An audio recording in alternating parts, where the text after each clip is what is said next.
Hey y'all, today we're going to talk about the 4 things you need to start an email list. Let's do it.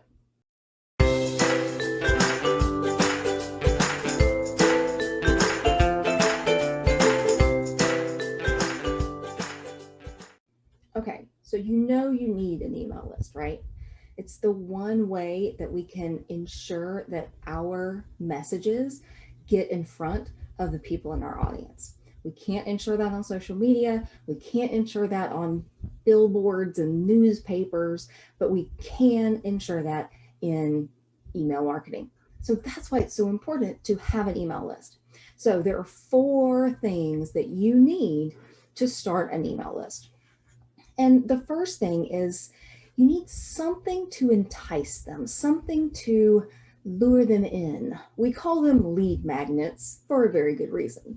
They are free items, free downloads, free experiences that we provide to our potential audience in exchange for their email address, right? So think about it. Your email address is some pretty personal information, right? Now, of course, a lot of people don't necessarily use their primary email address, your personal email address, for things like marketing emails, but in general, it's a way that people know that they can communicate with us directly. So your email address is valuable, personally identifiable information for you, right? So we have to take that into consideration when we're building a lead magnet, because we want to provide a lead magnet that is going to be really, really valuable.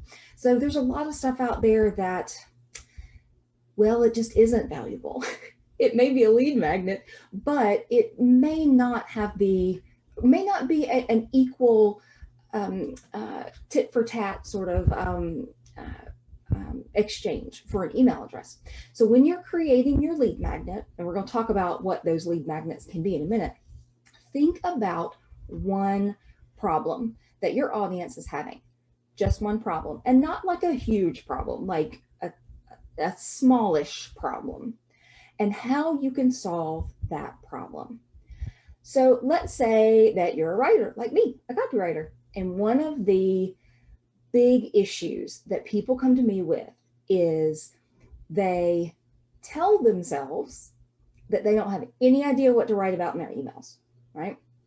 And I totally get it. I struggle with that too, right? And I've got videos about that now because it's a problem. But what could I provide to them that would remove that roadblock, that mental block that they have towards or against creating emails, right? So if they are saying that their problem is they don't know what to write, what if I gave them a list of ideas on what to write, topics that they could write on, sort of like prompts, right? So the 5 key things you need to know about X in year, right?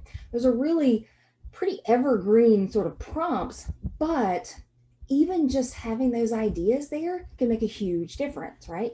So one of my lead magnets includes a list of 52 prompts. So an entire year's worth of email topics for you to use, right? So if that's a big issue for you, and I say, hey, I've got this awesome list of email prompts, you're going to be like, oh, heck yeah, here's my email address, give me the thing, because that's solving a problem, right?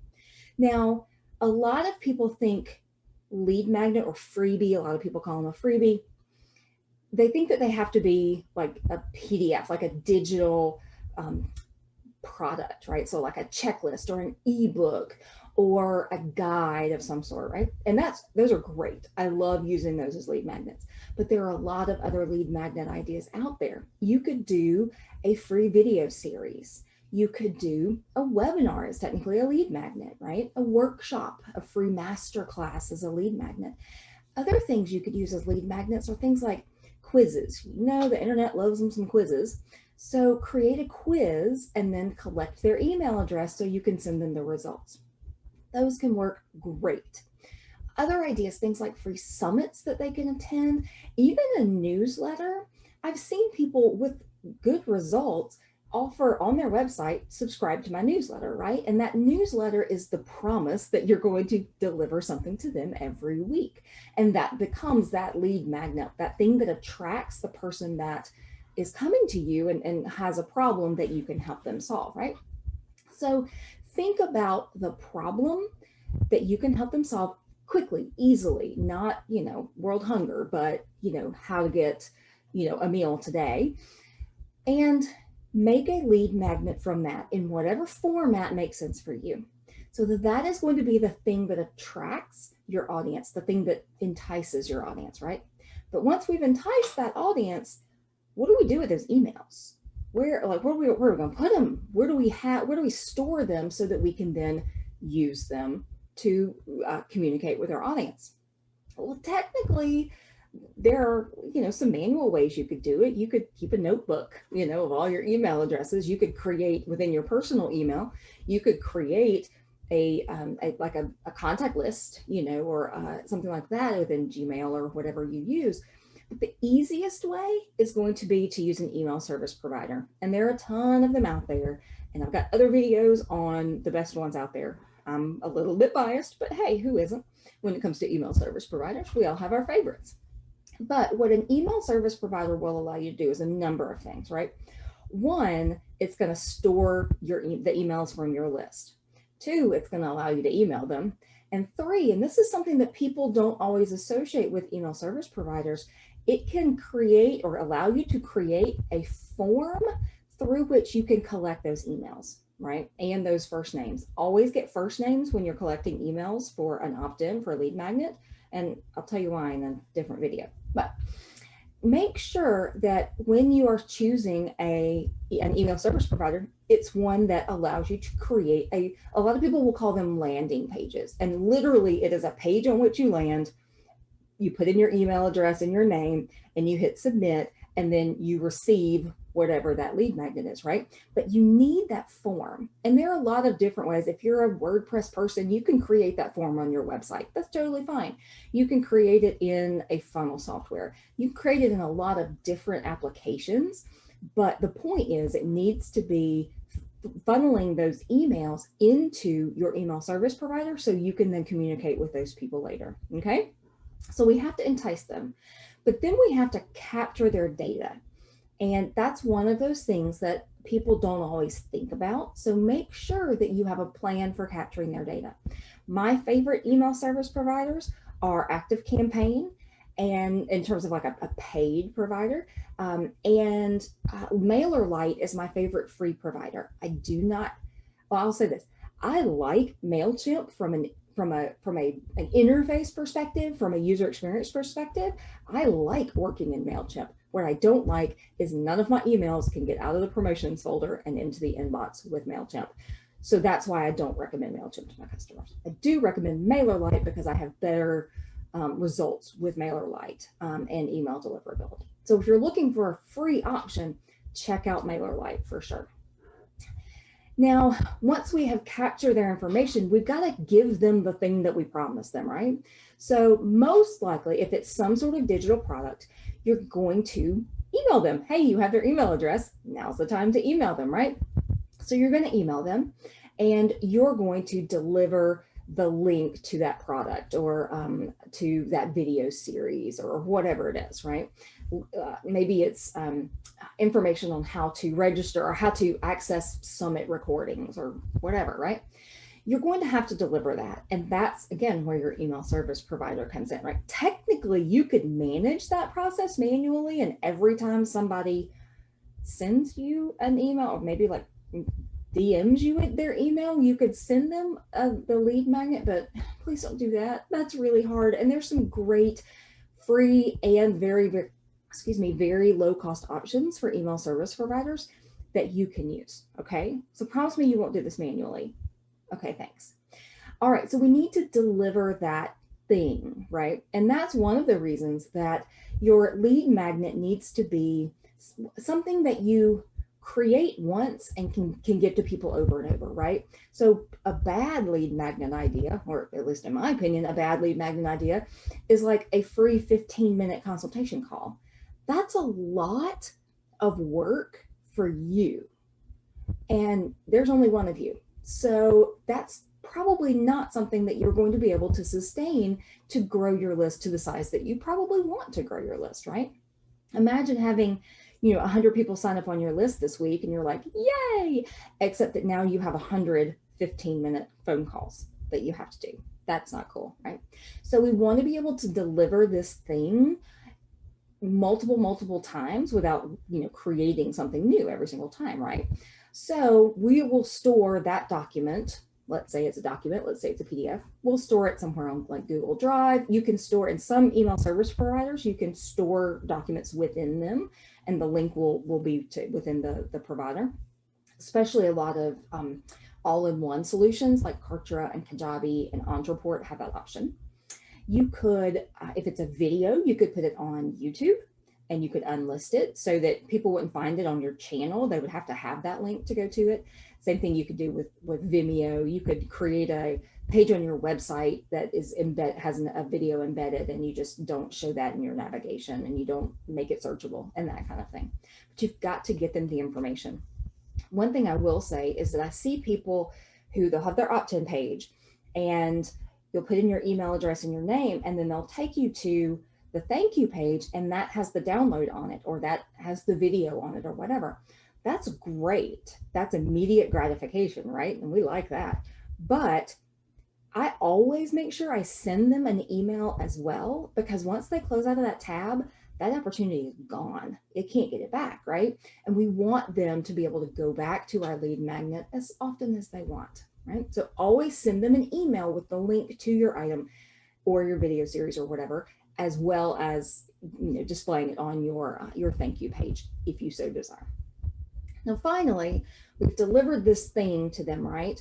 And it's like we've gone on a first date. Well, if we really like this person, right? And we want them to like us. So we need to continue to nurture this new budding relationship. And how do we do that? Well, we do it with email marketing, right?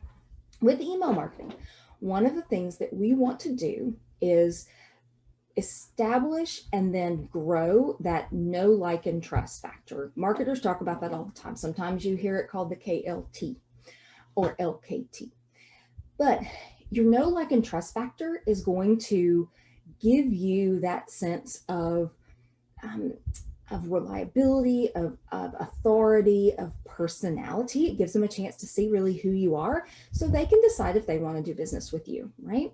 So it's really important in your nurture sequence to show that personality, to share valuable information, things that you have learned, other opportunities like a free masterclass or something that you might have for them. Continue to solve their problems, and you'll have a customer for life.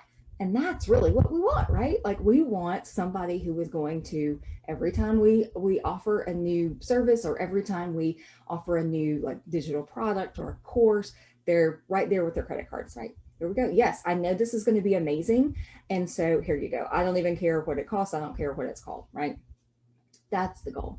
And that happens through that nurture sequence. Now, one thing that people get confused on, and I totally get this, is a nurture sequence versus those like emails that you send to them every week or every 2 weeks or whatever your schedule is, right? Those are going to be a little bit different. And we'll talk about those in another video. But this nurture sequence is going to be a particular number of emails long, whatever you decide is comfortable. I typically do 5, including the delivery email. But it's all going to be automated, right? And again, this is where that email service provider comes in.